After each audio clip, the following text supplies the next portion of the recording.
10 വർഷത്തിന് ശേഷം ഇതാദ്യമായി കോൺഗ്രസിന് പ്രതിപക്ഷ നേതൃസ്ഥാനം ലഭിച്ചു. അമ്മ, അച്ഛൻ, മുത്തശ്ശി എന്നിവരിൽ നിന്നൊക്കെ പരമ്പരാഗതമായി കൈമാറി കിട്ടിയ പ്രതിപക്ഷ നേതൃസ്ഥാനം രാഹുൽ ഗാന്ധിക്ക് കുരങ്ങൻ്റെ കയ്യിൽ കിട്ടിയ പൂമാല പോലെയാകരുത്. 10 വർഷമായി ശൂന്യമായി കിടന്ന പ്രതിപക്ഷ നേതാവിൻ്റെ സ്ഥാനത്തേക്കാണ് രാഹുലിൻ്റെ വരവ്.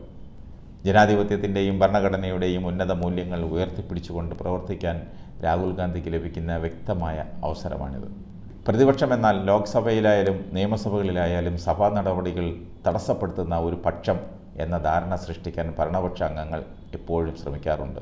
ചർച്ചകൾ ബഹിഷ്കരിച്ചുകൊണ്ടുള്ള ഇറങ്ങിപ്പോക്ക്, ആ ഇറങ്ങിപ്പോക്കിലുള്ള പ്രതിഷേധം, അത് പ്രകടിപ്പിക്കാനുള്ള ഏറ്റവും ശക്തമായ മാർഗമായി പ്രതിപക്ഷം സ്വീകരിക്കുന്നത് പലപ്പോഴും ജനാധിപത്യത്തെ ദുർബലപ്പെടുത്താനേ ഇടയാക്കിയിട്ടുള്ളൂ. ചർച്ചകൾ കൂടാതെ ബില്ലുകൾ പാസ്സാക്കുന്നതിന് അത് വഴിയൊരുക്കും. അതുകൊണ്ടാണ് പല നിയമങ്ങളിലും ജനവിരുദ്ധമായ ഏകാധിപത്യ പ്രവണതകൾ കടന്നുകൂടുന്നത്. ബില്ലുകളെ സംബന്ധിച്ച് വ്യക്തമായി പഠിച്ച് കാര്യകാരണ സഹിതം അപാകതകൾ ചൂണ്ടിക്കാട്ടിയാൽ ഭൂരിപക്ഷം ഉണ്ടായാൽ പോലും ഭരണപക്ഷത്തിന് ബില്ലുകളിൽ മാറ്റം വരുത്തേണ്ട ആവശ്യകത ബോധ്യപ്പെടും. ഈ ഒരു പ്രക്രിയ ഇപ്പോൾ ജനപ്രതിനിധി സഭകളിൽ ഏതാണ്ട് ഇല്ലാതായി എന്ന് വേണം കരുതാൻ. ഇതിന് ഭരണപക്ഷത്തെക്കാളേറെ പ്രതിപക്ഷത്തിനെയാണ് കുറ്റപ്പെടുത്തേണ്ടത്. പ്രതിപക്ഷത്തു നിന്ന് ജനങ്ങൾ പ്രതീക്ഷിക്കുന്നത് സഭകളിൽ അവർ നടത്തുന്ന ക്രിയാത്മകമായ ഇടപെടലുകളും ചർച്ചകളുമാണ്. ഈ വഴിക്കൊരു മാറ്റം കൊണ്ടുവരാൻ പ്രതിപക്ഷ നേതാവ് എന്ന നിലയിൽ രാഹുൽ ഗാന്ധി ശ്രമിക്കണം.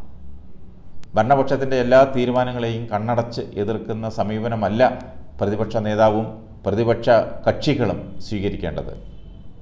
ജനങ്ങൾക്ക് ഹിതകരവും ഗുണകരവുമായ തീരുമാനങ്ങളെ സ്വാഗതം ചെയ്യുകയും അത് കൂടുതൽ സ്വീകാര്യം ഉള്ളതാക്കാനുള്ള നിർദ്ദേശങ്ങൾ സമർപ്പിക്കുകയും ചെയ്യുന്ന ഒരു പ്രക്രിയയായിരിക്കണം പ്രതിപക്ഷത്തിൻ്റെ കടമ.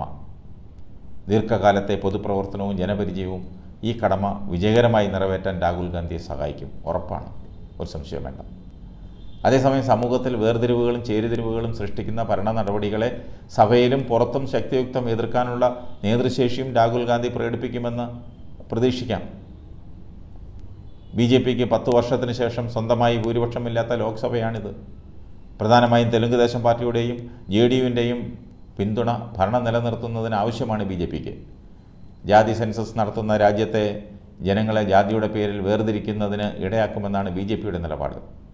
എന്നാൽ ജാതി സെൻസസ് രാജ്യത്തൊട്ടാകെ നടപ്പാക്കണമെന്ന് ആവശ്യപ്പെടുകയും ബീഹാറിൽ അത് നടപ്പിലാക്കുകയും ചെയ്ത പാർട്ടിയാണ് നിതീഷ് കുമാറിൻ്റെ JDU. രാജ്യത്ത് ജാതി സെൻസസ് നടത്തുമെന്ന് പ്രകടന പത്രികയിൽ വാഗ്ദാനം നൽകിയിട്ടുള്ള പാർട്ടിയാണ് കോൺഗ്രസ്. ഇന്ത്യ സഖ്യത്തിലെ പ്രമുഖ ഘടകകക്ഷികളിലൊന്നായ DMKയും തമിഴ്നാട്ടിൽ ജാതി സെൻസസ് നടത്തുമെന്ന് പ്രഖ്യാപിച്ചിരിക്കുകയാണ്. ഈ ഘട്ടത്തിൽ ജാതി സെൻസസ് രാജ്യവ്യാപകമായി നടത്തണമെന്ന് ആവശ്യപ്പെട്ടുകൊണ്ടുള്ള പ്രക്ഷോഭങ്ങളുടെ നേതൃസ്ഥാനം വേണമെങ്കിൽ രാഹുൽ ഗാന്ധിക്ക് ഏറ്റെടുക്കാം. അങ്ങനെ അത് ഏറ്റെടുക്കുകയും പ്രതിപക്ഷ നേതാവെന്ന നിലയിൽ അതിനായി ശബ്ദമുയർത്തുകയും ചെയ്യാനുള്ള സുവർണ അവസരമാണ് രാഹുൽ ഗാന്ധിക്ക് ഇപ്പോൾ കൈവന്നിരിക്കുന്നത്.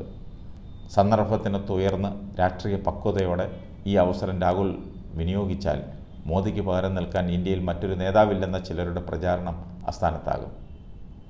തെറ്റായ സാമ്പത്തിക നയങ്ങൾ തിരുത്തപ്പെടാനും കൂടുതൽ തൊഴിലവസരങ്ങൾ സൃഷ്ടിക്കുന്നതിനുള്ള നയങ്ങൾ ആവിഷ്കരിക്കപ്പെടാനും സമ്മർദ്ദം ചെലുത്താൻ പല പ്രതിപക്ഷ നേതൃപദവി വിനിയോഗിക്കണം.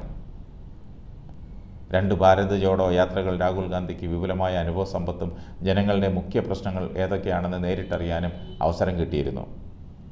ഉപദേശക വൃന്ദത്തിൻ്റെ ചട്ടക്കൂടിനപ്പുറം ജനങ്ങളുമായുള്ള നേരിട്ടുള്ള ബന്ധം ഇടമുറിയാതെ കാത്തുസൂക്ഷിക്കാനായാൽ പ്രതിപക്ഷ നേതാവെന്ന നിലയിൽ രാഹുൽ ഗാന്ധിക്ക് ശോഭിക്കാനാകും, ഒരു സംശയവും വേണ്ട.